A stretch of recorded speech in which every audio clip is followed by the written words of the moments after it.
حضرات گرامی، وہ رات آنے والی ہے، وہ بخشش والی رات آنے والی ہے جس کو ہم شب برات کہتے ہیں۔ اس رات میں کیا کرنا ہے؟ سب سے پہلے مغرب کی اذان سے ایک 15 منٹ پہلے،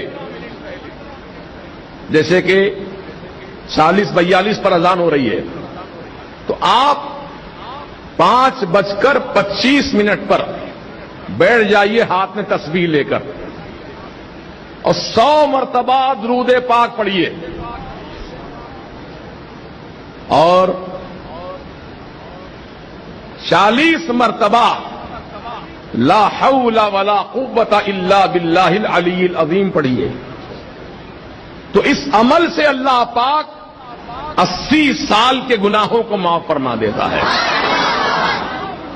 آپ کہیں گے حضرت 80 سال کے گناہ بخشے جاتے ہیں اس عمل سے، میری عمر تو 80 سال کی ہوئی نہیں، پھر 80 سال کی عمر نہیں تو 80 سال کے گناہ بھی نہیں ہیں۔ بات سمجھ میں آ رہی ہے آپ کو؟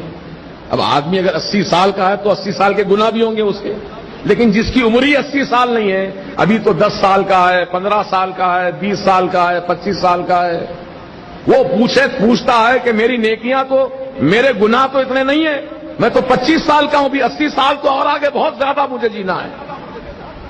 تو اس کے لیے بشارت یہ دی گئی، اے نوجوان، 25 سال کے جو گناہ تیرے ہوئے وہ تیرے گناہ معاف کر دیے جائیں گے، اور جو سال بچے ہیں 25 کے آگے جو سال بچے ہیں وہ تیرے ماں باپ کے گناہ بخشے جائیں گے۔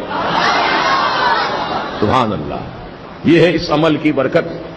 تو آپ یاد رکھیں گے، بھول جائیں گے۔ کب پڑھنا ہے یہ؟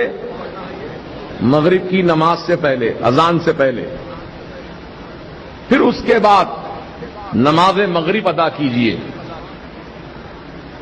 اور نماز مغرب کے ساتھ ہی موقع ہو تو سورہ یاسین 3 مرتبہ پڑھ لیجئے۔ اگر نہیں کچھ تاخیر سے پڑھنے کا ارادہ ہے تو آپ اپنے گھر جائیے اور غسل کیجئے، شب برات میں غسل کیجئے، بڑا مبارک غسل ہے وہ۔ مغرب کی نماز کے بعد غسل اس طرح کرنا ہے کہ پانی میں 7 عدد بیر کے پتے، کتنے پتے؟ 7 عدد بیر کے پتے پانی میں ڈال کر گرم کرو، ہر ایک آدمی کے 7 پتے۔ ایک آدمی کو غسل کرنا، 7 پتے ڈالے، پانی کو تھوڑا گرم کر لے، پھر اس پانی سے غسل کرے۔ تو اس کا فائدہ یہ ہے کہ اللہ تعالیٰ سال بھر تک اس کو جادو ٹونے سے محفوظ رکھے گا، جادو نہیں ہوگا اس پر۔ اب جو پہلے سے ہے وہ تو اس کا علاج کرانا پڑے گا، اس کو ہٹانا پڑے گا، لیکن آئندہ سال، یعنی یہ شب برات سے لے کے آنے والی شب برات تک، اب اس 1 سال کے عرصے میں کوئی نیا جادو اثر نہیں کرے گا۔ یہ اس کا فائدہ ہے۔